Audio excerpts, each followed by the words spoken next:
To set up the integral for the arc length, I'll do this. I'm going to have to find dx over dt, and that's going to be 2t minus 1. And I'll have to find dy over dt, and that's going to be 4t cubed. T is going to go from 1 to 4, and I'm assuming as t goes from 1 to 4 that it's going to just trace the curve out one time. The arc length will be the integral from 1 to 4 of the square root. So dx over dt is 2t minus 1. So that's 2t minus 1, that whole thing squared, plus dy over dt is 4t cubed, 4t cubed squared dt. That is the integral set up. Now, the next one, I'll go ahead and evaluate the integral. For the next one, I'm going to look at number 41.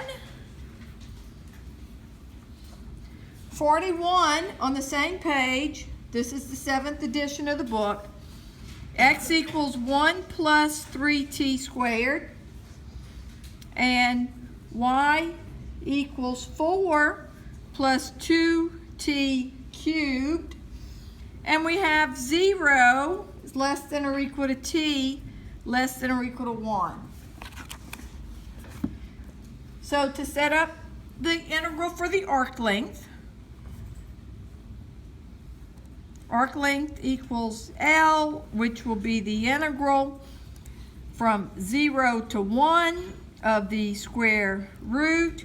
Well, what's the derivative of x with respect to t? 6t. So that would be 6t squared. The derivative of y with respect to t is 6t squared, the whole thing squared because that's part of the formula. So for x with respect to t, I got 6t in parentheses, square on the outside. For y with respect to t, I have 6t squared and then a square on the outside. So we're going to work this one out. So I'm going to get the integral from 0 to 1 of the square root. This will be 36t squared. And for the second part here, 36t to the 4th. Now to work out this integral, I'm looking under the square root sign, 36t squared. I can factor that out. So I'm going to have the integral from 0 to 1 of the square root. 36t squared is getting factored out. And then I'll have 1 plus t squared dt. And I can do the square root of each of those. Here, I'll start on this page, and I'm going to start on toward the left side here. Do 0 to 1. I can do the square root of 36t squared times the square root of 1 plus t squared dt. And the square root of 36t squared is 6t. So 6t times the square root of 1 plus t squared dt. Now, how do you do that antiderivative? U substitution. What's u going to be? U is 1 plus t squared. So du is 2t dt. So this t is going to be a part of the du. I could take the 6 out. I'm going to leave a little space because I'll fill something else in there. 6 times the integral from 0 to 1 of the square root of 1 plus t squared t dt. What am I missing from du? A 2. So I want that t dt. There's the makings of du.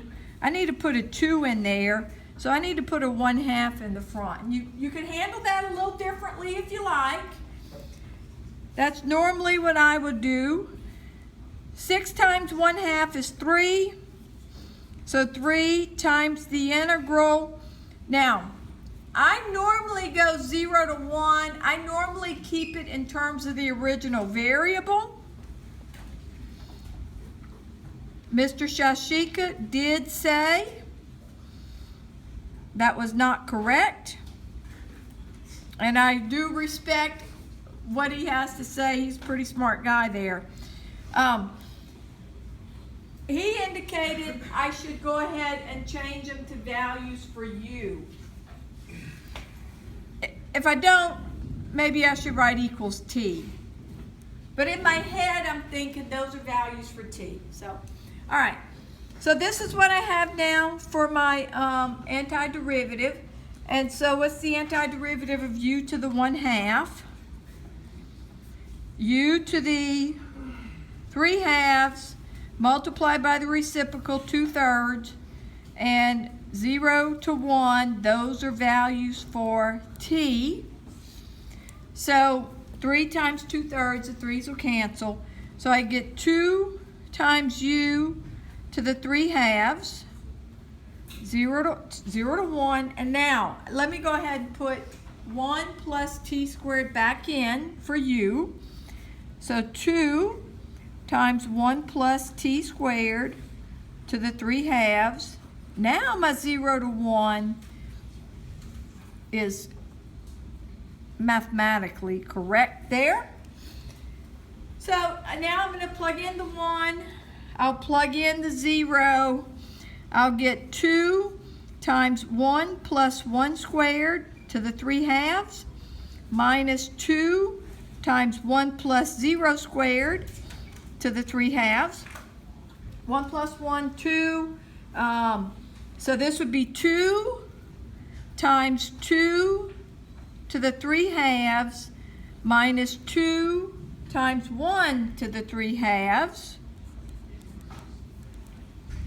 And well, there's the answer.